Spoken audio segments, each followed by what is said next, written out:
I stood at the kitchen counter at 7 in the morning, making breakfast for 4 people who would never thank me. The eggs sizzled in the pan while I mentally reviewed the presentation I had been working on until 2 in the morning. My phone buzzed with another message from my boss, asking about the financial projections I had sent at 11 the night before. I responded while flipping eggs, a skill I had perfected over years of being told that multitasking was what women did best. My mother walked into the kitchen wearing her silk robe, the expensive one my brother had bought her for Christmas. She glanced at the stove and wrinkled her nose. "You burned the toast again," she said, not looking at me. I had not burned the toast. The edges were golden brown, exactly how she usually preferred them.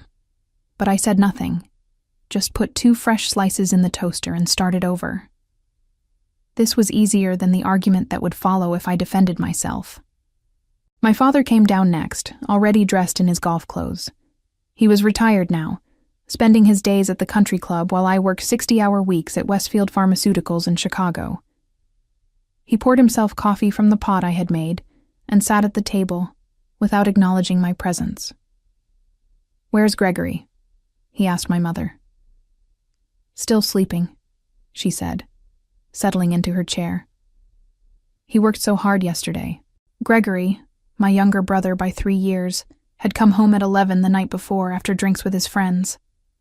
I had heard him stumble up the stairs while I was finalizing the market analysis that could potentially bring in millions for the company. But in this house, his rest was sacred, and my exhaustion was invisible. I placed plates in front of my parents, the eggs perfect, the toast golden, the fruit arranged the way my mother liked. Neither of them looked up.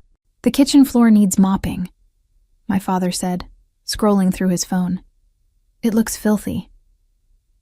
I had mopped it yesterday morning before leaving for work at 7:30, but I nodded, knowing that disagreement would only make things worse. "Cecilia," my mother said, and I turned. "Did you pick up my prescription?" "Yes, it is on the counter by the phone." "And my dry cleaning?"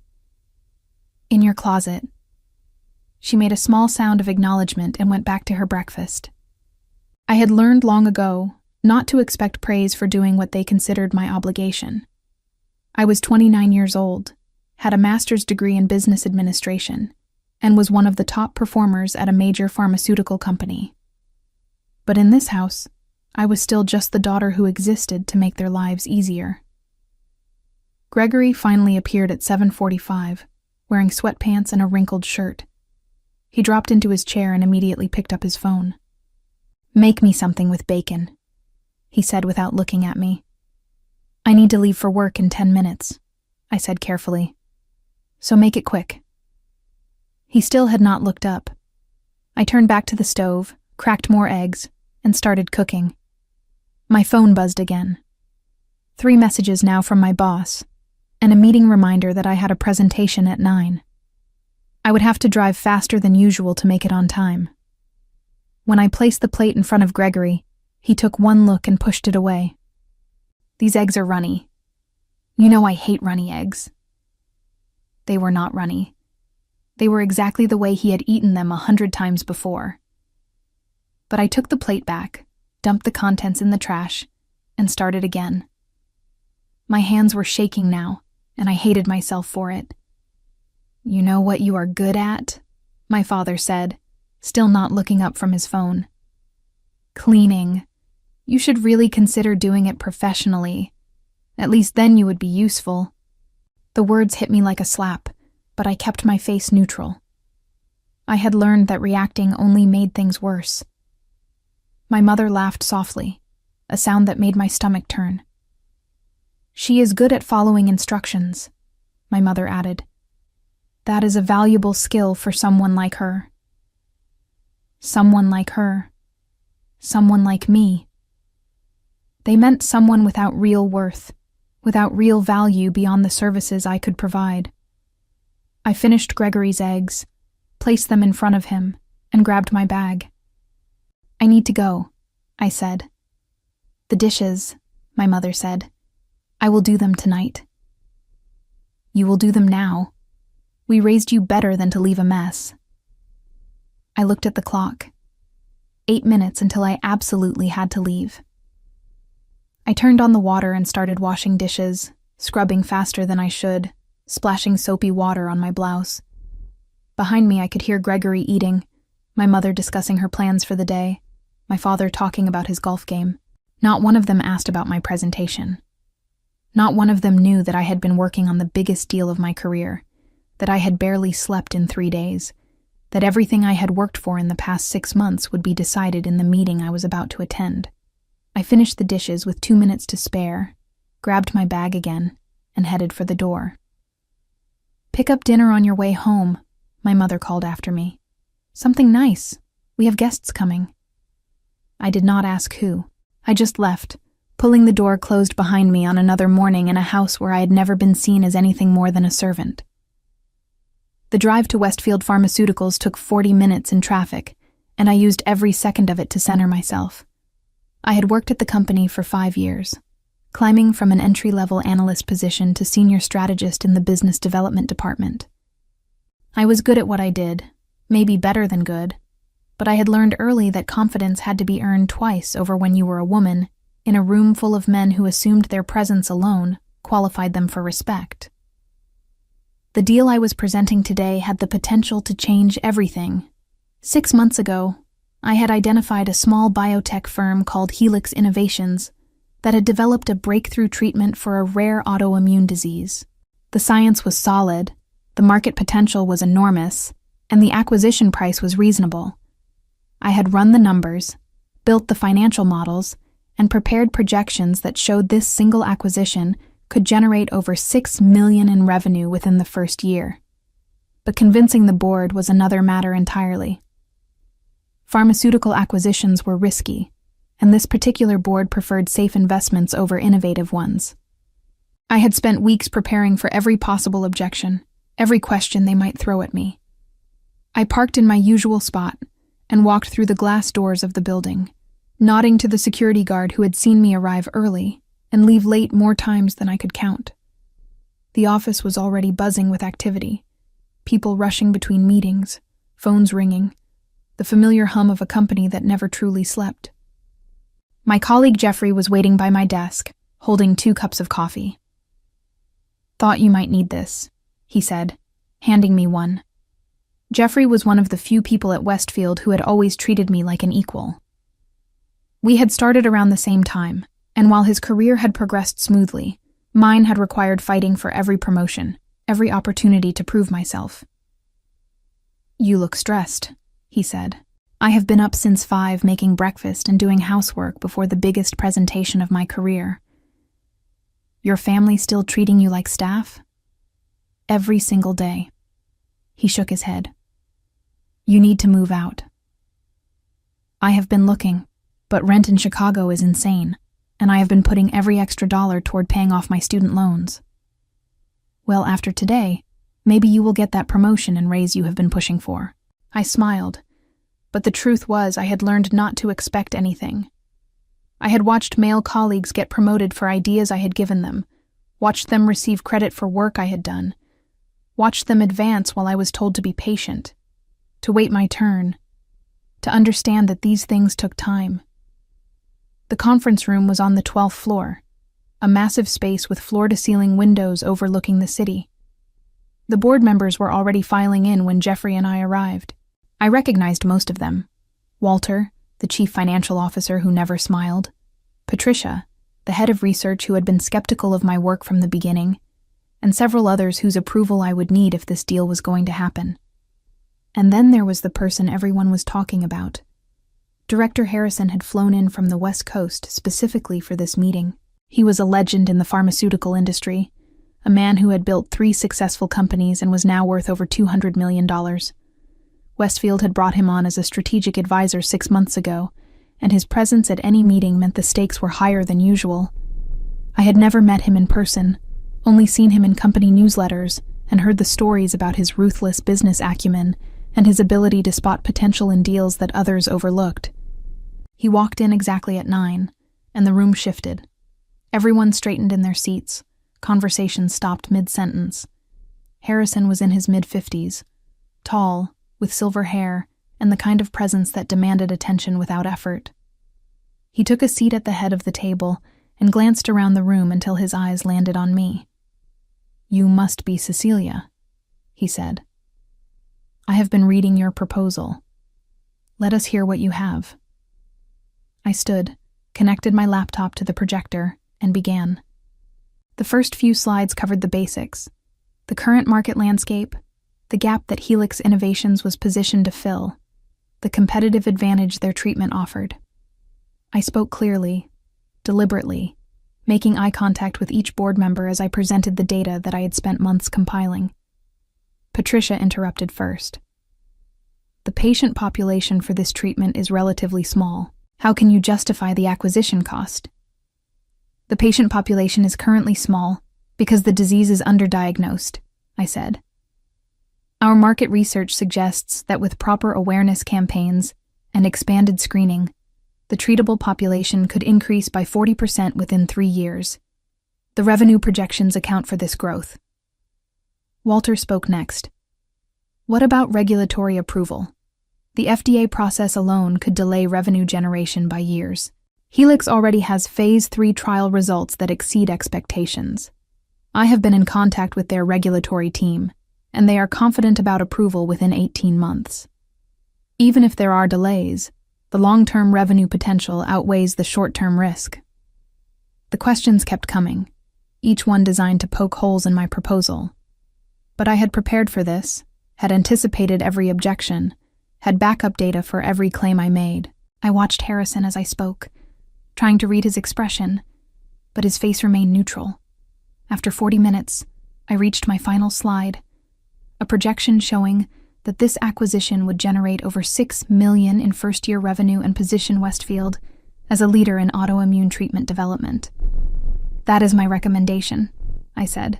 "I believe this acquisition represents not just a sound financial investment, but a strategic opportunity to establish Westfield in a growing market segment." The room was quiet. Patricia was frowning at her notes. Walter was typing something on his phone. Jeffrey gave me a small nod from his seat along the wall. Harrison leaned back in his chair, steepling his fingers. "Questions?" he asked the room. Several board members raised concerns about timing, about competition, about manufacturing costs. I answered each one, pulling up additional slides I had prepared for exactly these scenarios. Finally, Harrison raised his hand, and the room fell silent. "I have seen a lot of proposals in my career," he said. "Most of them are mediocre at best. People throw together numbers and hope no one looks too closely at the assumptions." He paused, and I felt my heart hammering. "This is not one of those proposals." Harrison stood and walked to the projection screen, examining the financial model I had displayed. "These projections are conservative," he said. "The methodology is sound, the risk assessment is thorough, and the strategic vision is exactly what this company needs." He turned to face the board. "I recommend we move forward with this acquisition immediately." The room erupted in conversation. Patricia looked shocked. Walter was nodding slowly. Other board members were flipping through their copies of my proposal, suddenly interested in details they had ignored during my presentation. Harrison walked over to where I was standing and extended his hand. "Exceptional work," he said. "We are grateful to have someone of your caliber on the team." I shook his hand, barely able to process what was happening. 5 years of fighting for recognition, 5 years of having my ideas questioned and my work scrutinized. And now this moment of validation from someone whose opinion carried more weight than everyone else in the room combined. "Thank you," I managed to say. "I want you leading the integration team once this acquisition goes through," Harrison continued. "You have proven you understand both the science and the business. That combination is rare." The meeting continued for another hour, discussing logistics and timelines. But the decision had been made. My proposal was approved, and I was now responsible for a deal that would define my career. When everyone finally filed out, Jeffrey pulled me aside. "That was incredible," he said. Harrison never gives compliments like that. You just became his favorite person at this company. I felt dizzy with relief and exhaustion. I need to sit down. You need to celebrate. Drinks after work? I have to pick up dinner for my family. They have guests coming. Jeffrey's smile faded. Cecilia, you just landed a $6 million deal, and you are worried about picking up dinner? It is complicated. It is not complicated. They treat you like garbage, and you keep letting them. He was right, but walking away from family was not as simple as everyone made it sound. I had been raised to believe that family obligations came first, that respect for parents was non-negotiable, that a good daughter sacrificed her own needs for the family's comfort. But as I packed up my materials and headed back to my desk, I could not stop thinking about the contrast between how I was treated at work and how I was treated at home. At Westfield, I had just been praised by a man worth $200 million. I had earned the respect of a board that rarely approved anything without extensive debate. I had proven my worth in measurable, undeniable ways. And tonight, I would go home and be told I was good for cleaning. The rest of the day passed in a blur of emails and congratulations from colleagues who had heard about the meeting. My boss called me into his office to tell me that a promotion was likely coming, that my work had not gone unnoticed, that this deal could open doors for me within the company. But even as I smiled and thanked him, part of me was already dreading the evening ahead. I left the office at 6, stopped by the restaurant my mother had specified, and picked up enough food for 6 people. The bags were heavy, and I struggled to carry them to my car along with my laptop bag and the stack of folders I needed to review for tomorrow. When I arrived home at 7:15, the house was full of voices. My parents had invited friends over, and everyone was gathered in the living room, drinking wine and laughing. I walked past them to the kitchen, set down the food, and started unpacking containers. My mother appeared in the doorway. "You are late," she said. I left work as soon as I could. Traffic was terrible. "Well, everyone is hungry. Start plating the food." I wanted to tell her about the meeting, about the deal, about Harrison's words. I wanted to share the biggest professional achievement of my life with someone who was supposed to care. Instead, I opened cabinets and started arranging food on serving platters. Gregory wandered in, already on his 3rd drink based on the flush in his cheeks. "About time," he said. "What took you so long?" "I was working." "Right, working."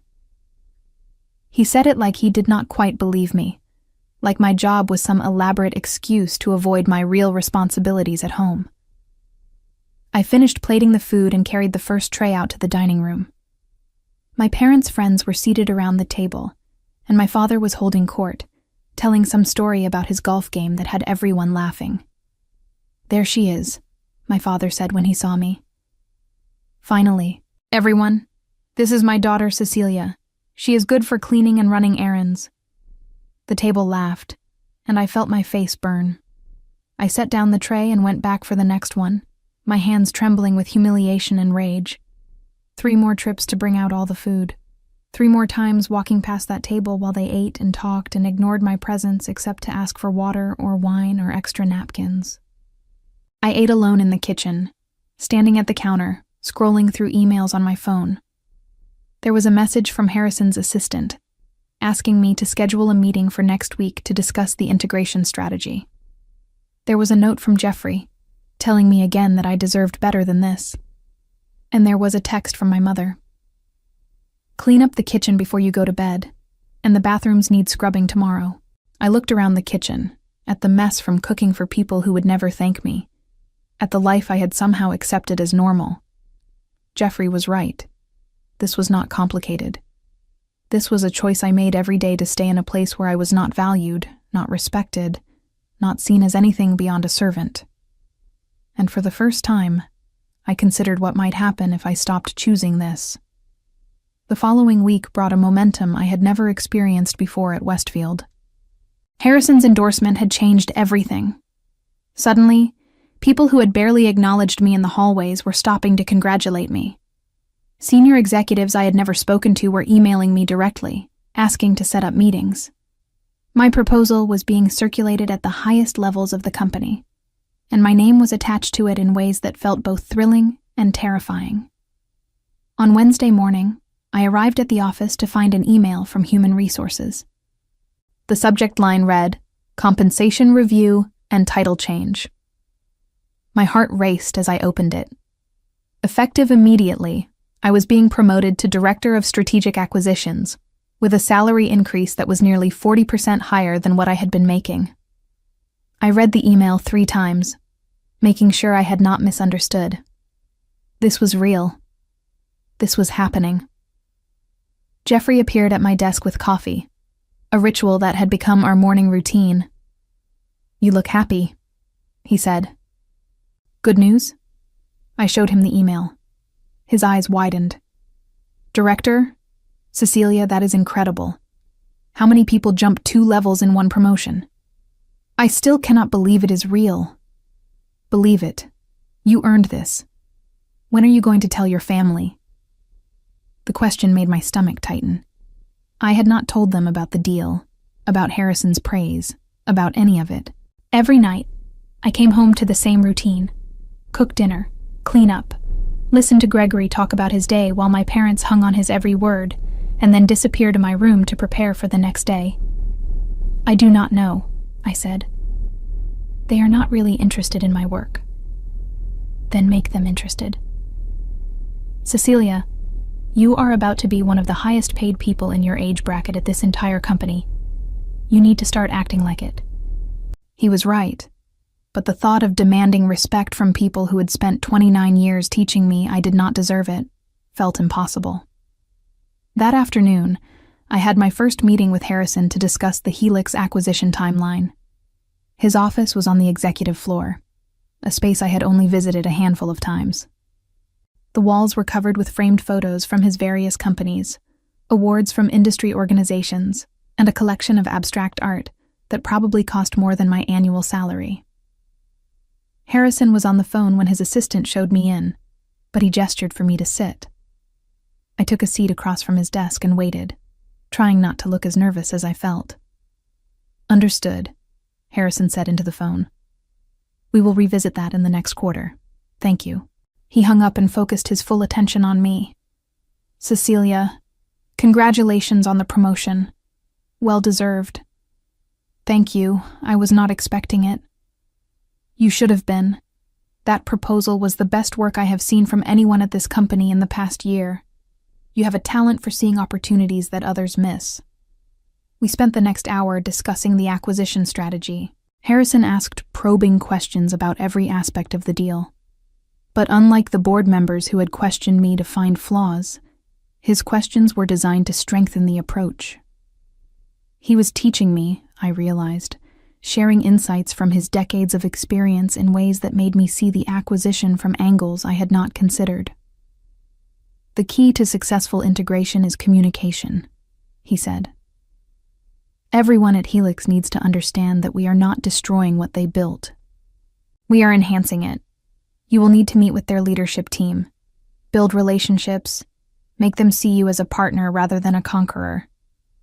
"When do we start?" "Next week. I am flying to Boston to meet with their CEO. I want you to come with me." I blinked. "To Boston?" 3 days. We will need to tour their facilities, meet the team, review their processes. This is your deal, Cecilia. You need to own every aspect of it." Flying to Boston with Harrison felt surreal, but I agreed immediately. This was the opportunity I had been working toward for years. When I left his office, my phone buzzed with a text from my mother. "Pick up groceries on your way home. List is on the counter." I stared at the message, at the casual way she assumed I would drop everything to run her errands, and something inside me shifted. I texted back, "I cannot today. I have work obligations." Her response came within seconds.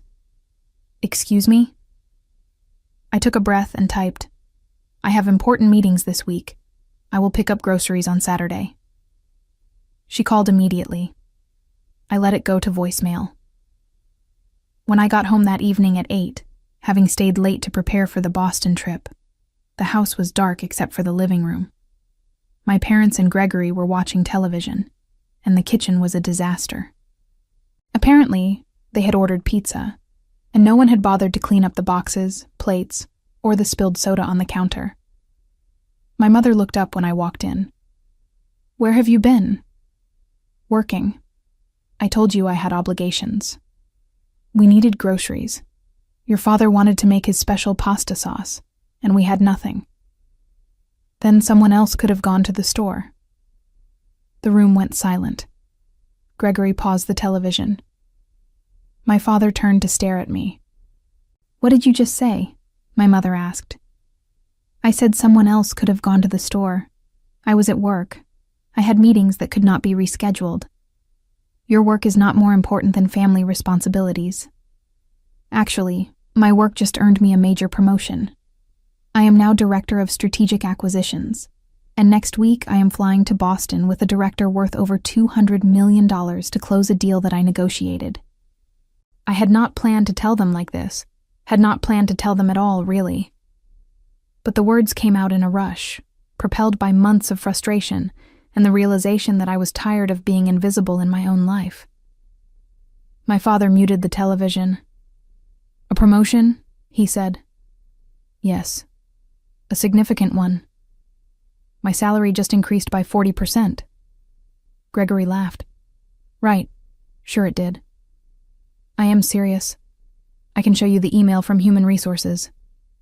"Let me get this straight," my mother said. "You think getting some minor promotion at your little job means you can ignore your responsibilities here?" "My little job just landed a $6 million acquisition deal. The board approved my proposal yesterday and I am leading the integration team." My father stood up. "Watch your tone. We raised you better than to be disrespectful." "I am not being disrespectful. I am trying to tell you about something important that happened in my life." "What is important is family," my mother said. "What is important is understanding your role in this household." "My role? You mean being your servant?" The words hung in the air, and I saw my mother's face flush with anger. "How dare you?" she said. "How dare I? I cook every meal, I clean every room, I run every errand, and I do it all while working 60-hour weeks at a job that apparently none of you take seriously." "You live under our roof," my father said. "As long as you are here, you follow our rules. Then maybe I should not be here." I had not meant to say it, but once the words were out, I realized I meant them. The argument escalated quickly. My parents stood together, a united front of indignation and disbelief that I would dare question the arrangement that had served them so well. Gregory watched from the couch, looking uncomfortable for the first time in his life. "You are being ungrateful," my mother said, "after everything we have done for you." "What have you done for me?" "You have given me a room and meals, which I pay for by being your unpaid housekeeper. We raised you, educated you, gave you opportunities. You gave Gregory opportunities. You celebrated his mediocre achievements while ignoring my actual successes. When was the last time either of you asked about my job? When was the last time you showed any interest in my life beyond what I could do for you?" My father stepped closer, his voice low and dangerous. "You are out of line." "No, I am finally being honest. I have spent my entire adult life trying to earn your respect, and I am done. I am tired of being treated like I exist, only to make your lives easier." "Where is this coming from?" my mother demanded. "Did someone at your work put these ideas in your head?" "These ideas? You mean the idea that I deserve basic respect? That came from me, from years of watching you treat me like hired help while praising Gregory for doing nothing." Gregory finally spoke. "That is not fair." "It is completely fair. You have never cooked a meal, cleaned a room, or run an errand in your entire life. You live here rent-free, work part-time at a job our father got you, and everyone acts like you are some kind of success story." "That is enough," my father said. But I was not done. 29 years of swallowed words were pouring out, and I could not have stopped them if I wanted to. Do you know what happened at work this week? A man who has built multiple billion-dollar companies shook my hand and told me my work was exceptional. He told me I had a rare combination of skills. He promoted me on the spot and asked me to fly across the country with him to close a deal that will generate millions in revenue.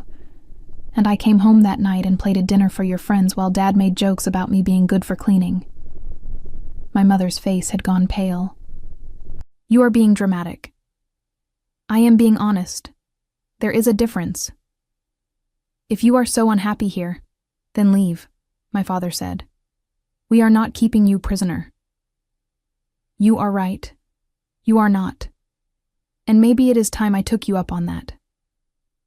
I turned and walked upstairs to my room, my heart pounding so hard I thought I might be sick. I closed the door, sat on the bed, and tried to process what had just happened. My phone buzzed. A text from Jeffrey. How did it go? I called him instead of texting back. That bad? He said when he answered. I just told my parents I am moving out. Good. When? I do not know. I did not exactly plan this. Start looking for apartments tomorrow. You make enough now to afford something decent. And Cecilia? You did the right thing. After we hung up, I opened my laptop and started searching for rental listings. One-bedroom apartments in decent neighborhoods were expensive, but with my new salary, they were manageable. I bookmarked several options, feeling a mixture of terror and exhilaration. There was a knock on my door. I expected my mother, ready to continue the argument. But it was Gregory. Can I come in? I nodded, and he sat in the chair by my desk, looking more serious than I had ever seen him. That was intense, he said. It needed to happen. I know I have been... He paused, searching for words. I have taken advantage. Of you. Of the situation. Yes, you have. I did not realize how bad it was.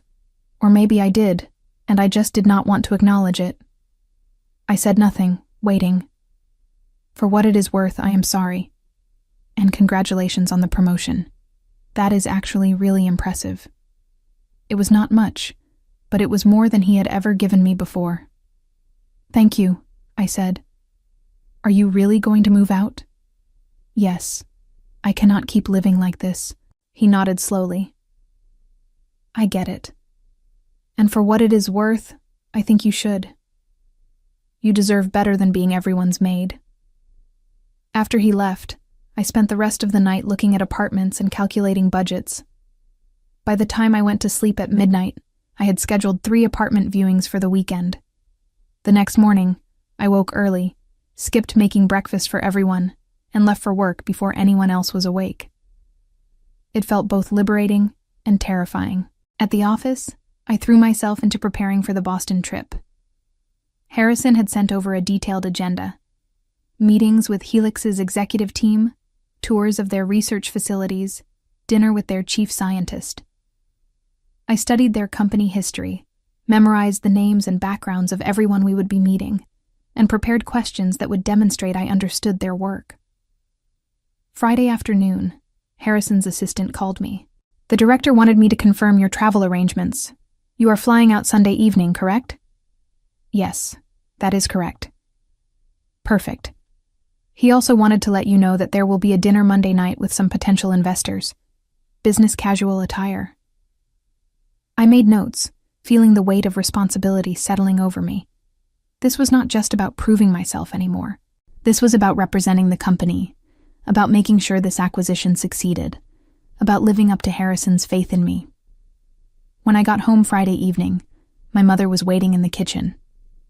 We need to talk, she said. I have nothing more to say. Your father and I have been discussing your behavior this week.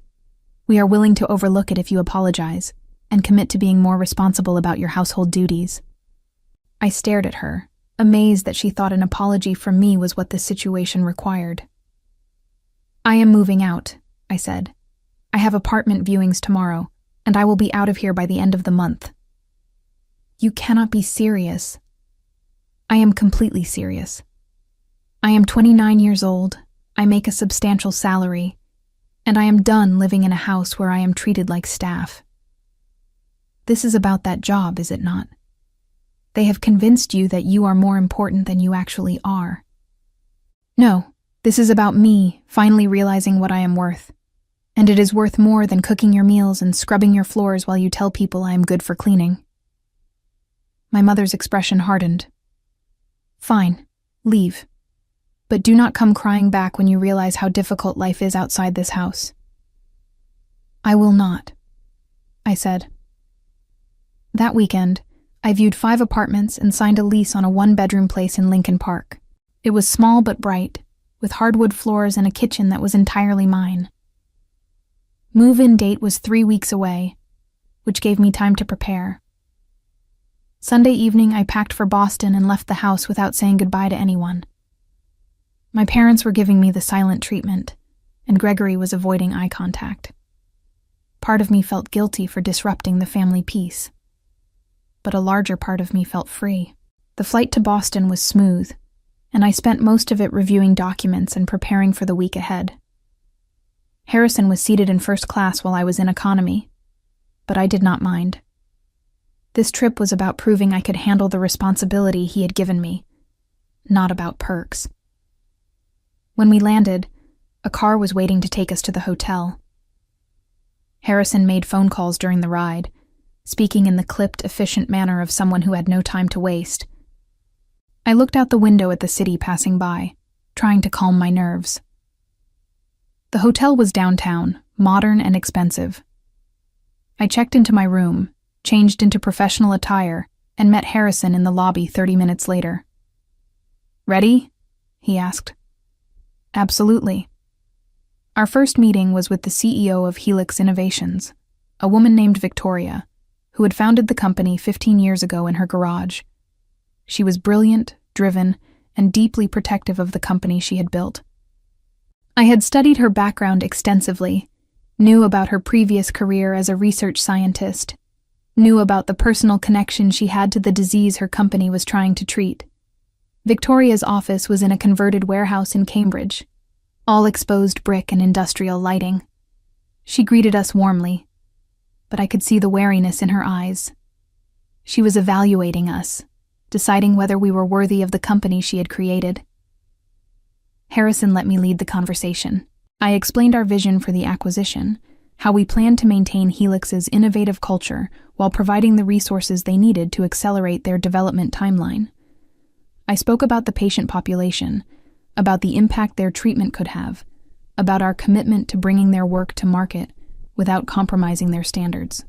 Victoria listened carefully, asking pointed questions about our manufacturing capabilities, our regulatory expertise, our long-term strategy. I answered each question with specifics, showing her that I had done my homework, that I understood not just the business opportunity, but the scientific mission behind it. 2 hours into the meeting, Victoria leaned back in her chair and smiled.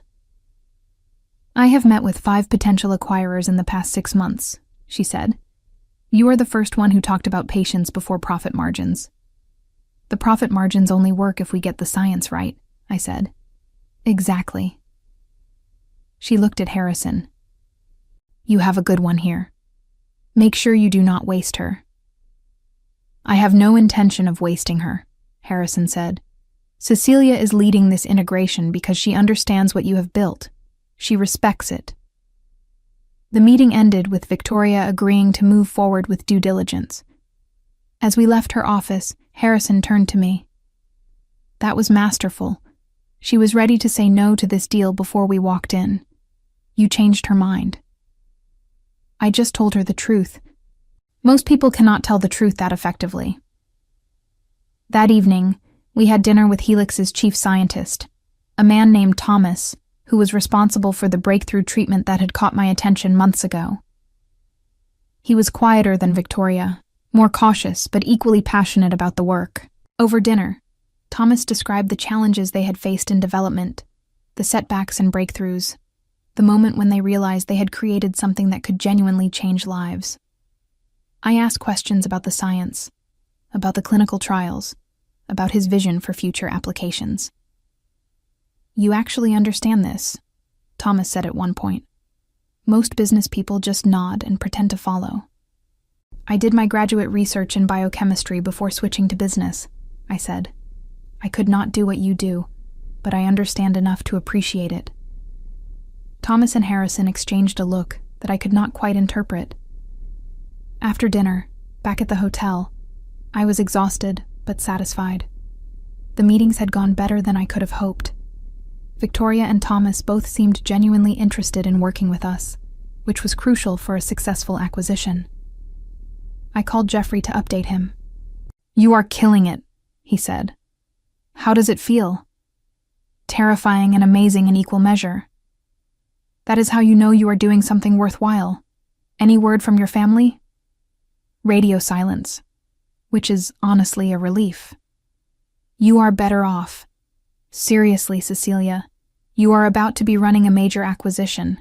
You do not need people in your life who cannot see your value." After we hung up, I lay in bed thinking about how much had changed in just 1 week.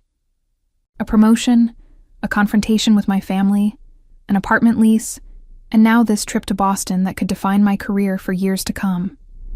The next 2 days were a whirlwind of meetings, facility tours, and negotiations.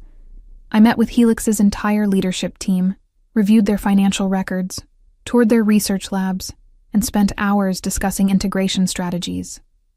Harrison observed most of these meetings without interfering, letting me take the lead while he evaluated my performance.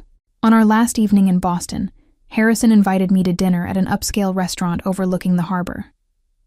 "This week has been instructive," he said after we ordered.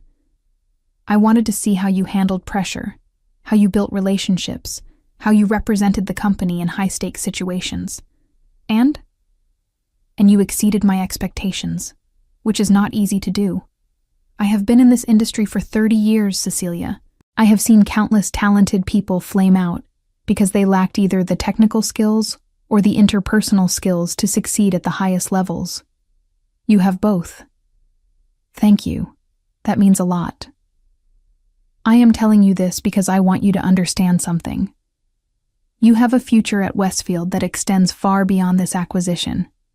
I am looking at the long term here. In 5 years, I see you running an entire division. In 10 years, I could see you on the executive team." The words should have filled me with confidence, but instead they made me think about my parents, about how they had never seen any future for me beyond their kitchen. "Something wrong?" Harrison asked. "No. I was just thinking about how different my life is from what I expected it would be." "Is that good or bad?" "Good. Definitely good. But strange to reconcile." He nodded. "Success often means outgrowing the expectations others set for you. Some people in your life will celebrate that. Others will resent it. You need to be prepared for both." We flew back to Chicago on Wednesday afternoon. I spent the flight drafting an integration timeline and preparing for the formal announcement of the acquisition, which would happen in 2 weeks. When I landed, I had 17 missed calls from my mother and a voicemail that I deleted without listening to. I also had a message from the apartment complex confirming my move-in date, November 1st, exactly 2 weeks away. I was ready. The formal announcement of the Helix acquisition was scheduled for the first week of November. The company was planning a major event to reveal the deal to employees, investors, and the media. As the lead on the acquisition, I would be presenting alongside Harrison and the CEO of Westfield. The pressure should have been overwhelming, but instead, I felt focused and energized. I had spent weeks preparing, and I knew this acquisition inside and out. What I did not anticipate was my mother showing up at my office 2 days before the announcement. I was reviewing presentation notes when the receptionist called. "Cecilia, there is someone here to see you. She says she is your mother?" My stomach dropped. "Send her up." 5 minutes later, my mother appeared at my desk, wearing her expensive coat and the pearls my father had given her for their anniversary. She looked around the office with an expression that was half curiosity, half disdain.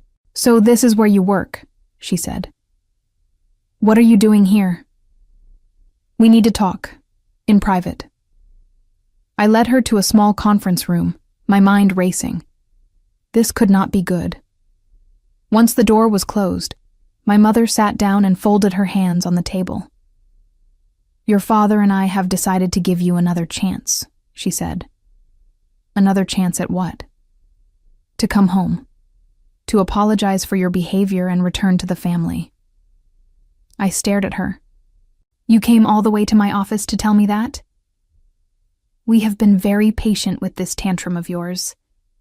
But enough is enough. You have made your point. Now it is time to be reasonable.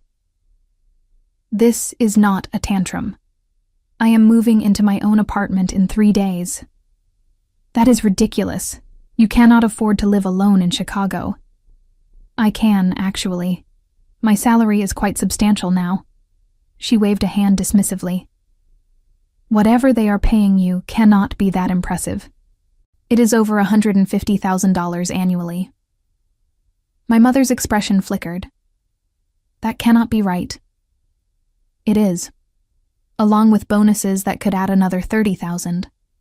I am one of the highest paid directors at this company." "A director?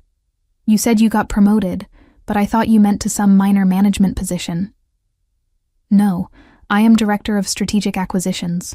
I report directly to the executive team, and in 2 days, I am presenting at a major company event that will be attended by some of the most influential people in the pharmaceutical industry." My mother sat back, processing this information. I could see her recalculating, adjusting her understanding of what my life actually looked like outside the house where she had spent years treating me as invisible. "I see," she said finally. "Well, that is certainly unexpected." "Is that all you have to say?" "What do you want me to say? How about congratulations? How about telling me you are proud? How about acknowledging that I have built a career that you and Dad never believed I was capable of?" "We always believed in you." "No, you did not. You believed I was good for cleaning. Those were Dad's exact words." My mother's face flushed. He was joking. It did not feel like a joke. It felt like the truth of how you both see me.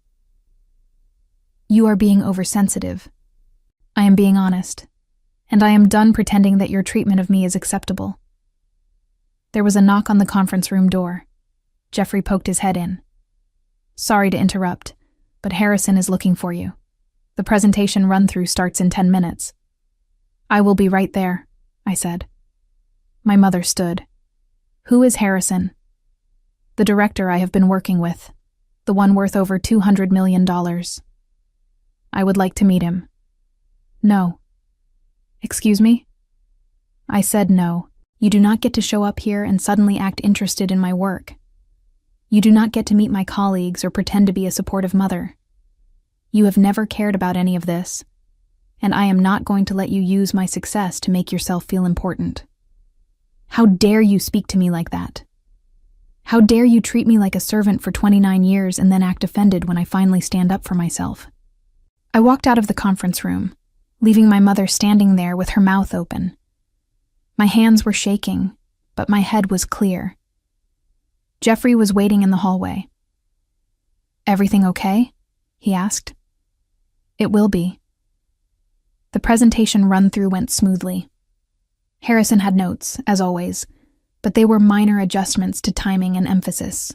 The content was solid, the visuals were compelling, and the story we were telling about Helix and Westfield was one that would resonate with our audience. After the run-through, Harrison pulled me aside. "I saw an older woman leaving the building earlier. She looked upset." "That was my mother." "The one who thinks you are good for cleaning? You heard about that?" "Jeffrey mentioned it. He is worried about you." "I am fine. Better than fine, actually." Harrison studied me for a moment. "Family can be complicated. If you need to take time to deal with personal matters, the presentation can be rescheduled."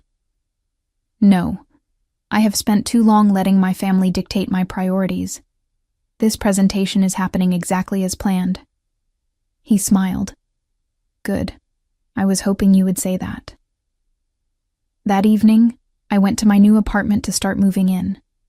I had hired movers to bring my furniture from my parents' house, but I wanted to personally handle my clothes, books, and personal items. The apartment felt like a sanctuary. It was small, but it was mine. No one would tell me to clean floors that were already clean. No one would wake me up with demands for breakfast. No one would dismiss my achievements or make me feel small. I stood in the empty living room and felt something close to peace. My phone buzzed. A text from Gregory. "Mom came home crying. She says you were cruel to her at your office. What happened?" I typed back. "I told her the truth. She did not like it. She says you refused to let her meet your boss. She does not get to show up and pretend to care about my career. She had 29 years to show interest." "Fair enough. For what it is worth, I think you are doing the right thing. Moving out, I mean. This house is toxic."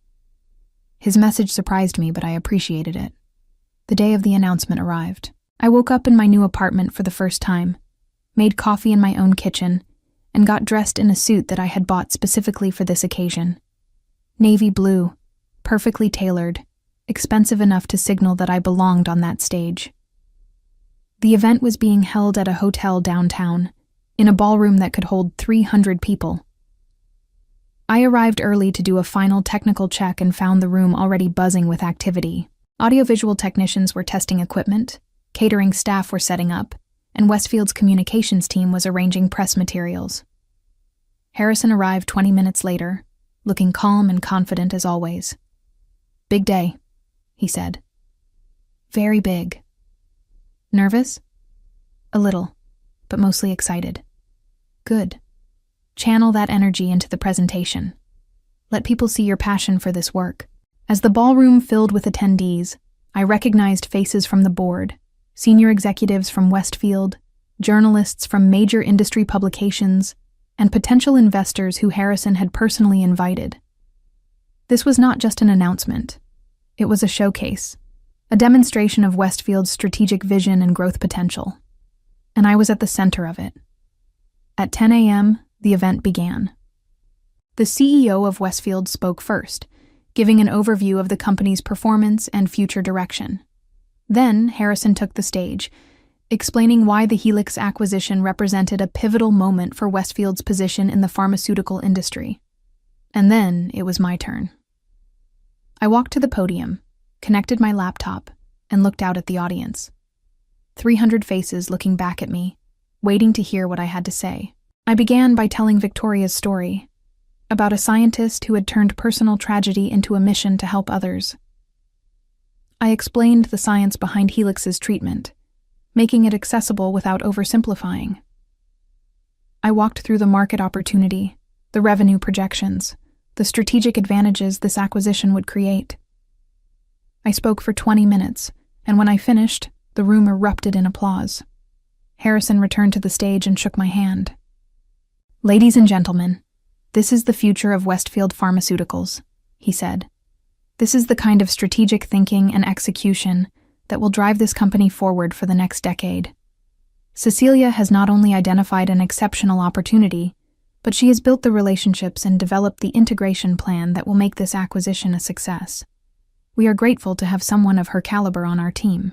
The words echoed the ones he had spoken in the board meeting, but hearing them in front of this audience felt different. This was public validation, a statement to everyone in the industry that I was someone to be taken seriously. After the formal presentation, there was a reception where attendees could network and ask questions. I was immediately surrounded by people wanting to know more about the acquisition, about my background, about my plans for integration. I was talking to a group of investors when I saw her. My mother, standing near the entrance to the ballroom, wearing her most expensive dress, and scanning the room like she was looking for someone. She spotted me and started walking over. I felt my stomach clench, but I kept my expression neutral. "Cecilia," she said when she reached me. "That was quite the presentation." The investors I had been talking to looked between us, sensing tension. "Excuse me," I said to them. "I need to speak with my mother." I led her to a quiet corner of the room. "What are you doing here?" I asked. "You are my daughter. I wanted to see your big moment." "No, you wanted to be part of my big moment. There is a difference." "Why are you being like this?" "I am trying to support you." "You are trying to take credit for something you had no part in. You spent years making me feel worthless, and now that I have proven myself, you want to show up and act like a proud mother. That is not fair. It is completely fair. Where were you when I was working 80-hour weeks trying to get this deal approved? Where were you when I was presenting to the board? Where were you when I needed someone to believe in me?" My mother's eyes filled with tears, but I felt nothing. These were manipulative tears, the kind she used when she wanted to make someone else feel guilty for her own behavior. "I am your mother," she said. "Then act like it. Not now, when it is convenient for you, but always. Support me when I am struggling, not just when I am succeeding. Respect my work, even when it means you have to make your own dinner." Harrison appeared beside us. "Cecilia, there are some people I would like you to meet," he said, then looked at my mother. "I am sorry. I do not believe we have met."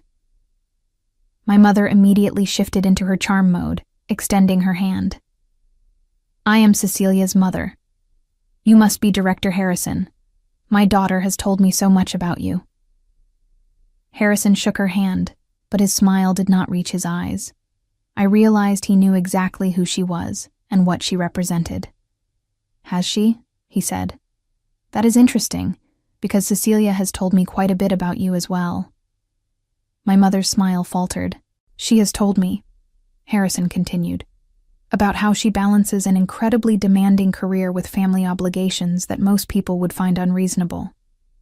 She has told me about working late into the night and then waking early to cook breakfast for people who never thank her. She has told me about being told she is good for cleaning, even as she was closing a $6 million deal." My mother's face went pale. "I think," Harrison said, "that you should be extraordinarily proud of your daughter. She is one of the most talented professionals I have had the privilege of working with, but based on what she has shared with me, I suspect that pride is not something she has experienced from her family." "You do not understand our relationship," my mother said weakly.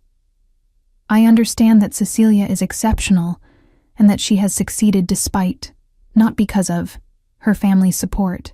Now, if you will excuse us, we have investors to speak with." He guided me away, leaving my mother standing alone in the corner. "Thank you," I whispered. "You do not need to thank me for telling the truth," he said. The rest of the reception passed in a blur of conversations and congratulations.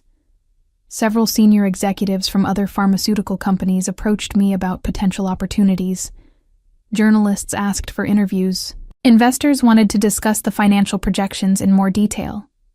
Through it all, I kept catching glimpses of my mother, still in the ballroom, watching me from various corners of the room. She never approached again, but her presence was a constant reminder of everything I had overcome to get here. Near the end of the event, I saw my father enter the ballroom. He must have come looking for my mother. They met near the entrance, and I watched as she spoke to him urgently, gesturing in my direction. His face went through several expressions: confusion, disbelief, and finally something that might have been shame. They left without saying goodbye. Jeffrey found me as the event was winding down. "That was incredible," he said. "You absolutely killed it. And did I just see Harrison put your mother in her place? You saw that? Everyone saw that. It is already the talk of the office. Apparently a director worth $200 million just publicly validated you while calling out your family's treatment of you. I did not want it to be public. Maybe not, but it needed to happen. Your family has been dismissing your accomplishments for years. Now they know exactly how valuable you are, and they know that other people see it too." He was right. My mother had shown up expecting to bask in reflected glory, to play the role of the proud parent. Instead, she had been confronted with the reality of how she had treated me and had been called out for it in front of the people whose opinions I actually valued. That evening, I went back to my new apartment and collapsed on the couch. My phone had been buzzing constantly with messages of congratulation from colleagues, but I ignored them all for the moment. I needed quiet, needed space to process everything that had happened. Around 8 p.m., there was a knock on my door. I looked through the peephole and saw Gregory. I opened the door. "How did you find my address?" I asked. "I asked Jeffrey. Hope that is okay." "What do you want?" "To apologize. Properly this time." I let him in. He looked around the apartment, taking in the space that was so completely different from our parents' house. "This is nice," he said. "It is mine. That is what makes it nice." He sat on the couch, and I took the chair across from him. "I heard what happened at your event today," he said. "Mom came home and told Dad everything. She was furious and humiliated and crying." "Good. She deserved it. They both do. I have been thinking a lot since you moved out, about how messed up things have been. I benefited from the way they treated you, and I never said anything. I let it happen." "Yes, you did. I am sorry, really, genuinely sorry, and I wanted you to know that I told them tonight that they were wrong, about everything. About how they treated you, about not respecting your career, about expecting you to be their servant." "How did they take it?" "Not well. Dad tried to defend their behavior, said they were just trying to teach you responsibility. I told him that was garbage, that they taught you that your value was tied to how much you could do for other people." "What did Mom say?" "She said you humiliated her in front of important people. I told her she humiliated herself by showing up at an event celebrating your success when she has never supported you." I felt tears prickling at my eyes. "Thank you. That means more than you know. You deserve better than what they gave you. And you definitely deserve better than what I gave you." After Gregory left, I sat alone in my apartment and thought about everything that had changed in the past month. A promotion, a successful acquisition, a new home, and finally the confrontation with my family that I had needed for years. My phone buzzed. A text from Harrison. "Excellent work today. Take tomorrow off. You have earned it." I smiled and set the phone down. The next morning, I woke up without an alarm for the first time in years. No one was pounding on my door demanding breakfast. No one was leaving me lists of errands to run. No one was treating my rest as less important than their convenience. I made coffee, sat by the window, and watched the city wake up. My mother called twice. I did not answer. My father left a voicemail that I deleted without listening. But around noon, my phone rang with a number I did not recognize. "Hello? Cecilia? This is Victoria from Helix. I hope I am not calling at a bad time." "Not at all. How are you?" "I am wonderful. I just watched the recording of your presentation yesterday. It was brilliant. I called to tell you how grateful I am that you will be leading our integration. You understand what we have built, and that means everything." We talked for 20 minutes about the timeline, about her team's excitement, about the future.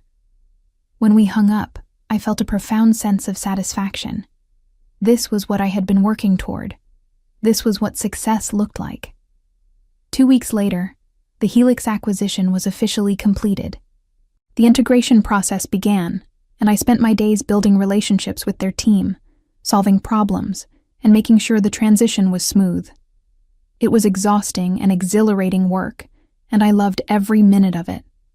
My parents called less frequently as the weeks passed. When they did call, the conversations were stilted and uncomfortable. They could not seem to accept that I was no longer available to meet their every need, and I had stopped trying to make them understand. Gregory, surprisingly, kept in touch. He called every week or so, updating me on his life and asking about mine. He had started taking on more responsibilities at home, cooking meals and cleaning up after himself. It was a small change, but it was something. 6 months after the acquisition, Harrison called me into his office. "Have a seat," he said. "I have a proposition for you." "What kind of proposition?" "The Helix integration has been flawless, better than anyone expected. You have exceeded every benchmark we set, and Victoria's team is thriving under Westfield's resources." "Thank you. They made it easy. They made it easy because you made it easy for them. You understood that successful integration is not about imposing our culture on theirs. It is about finding ways to blend the best of both." "Where is this going?" "I am stepping back from day-to-day operations at Westfield. Not retiring, but reducing my involvement. I want to spend more time with other ventures, which means we need someone to take over my strategic advisory role." I felt my heart start to race. "I am recommending you for the position," Harrison said. "It would make you the youngest member of the executive leadership team in Westfield's history. You would report directly to the CEO, oversee all strategic acquisitions, and have a voice in every major decision the company makes." I do not know what to say. "Say yes."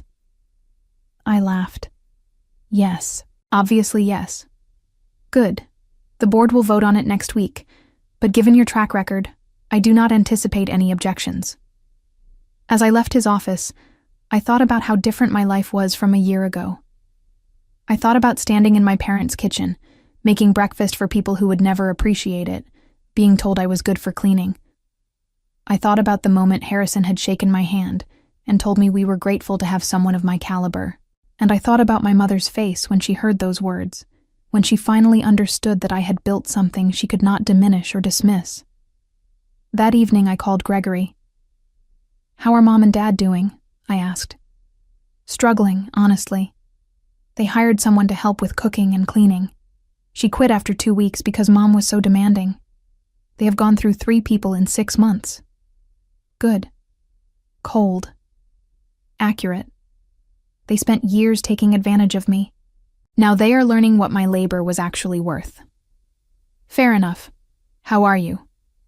"I am about to be promoted again. Executive leadership team."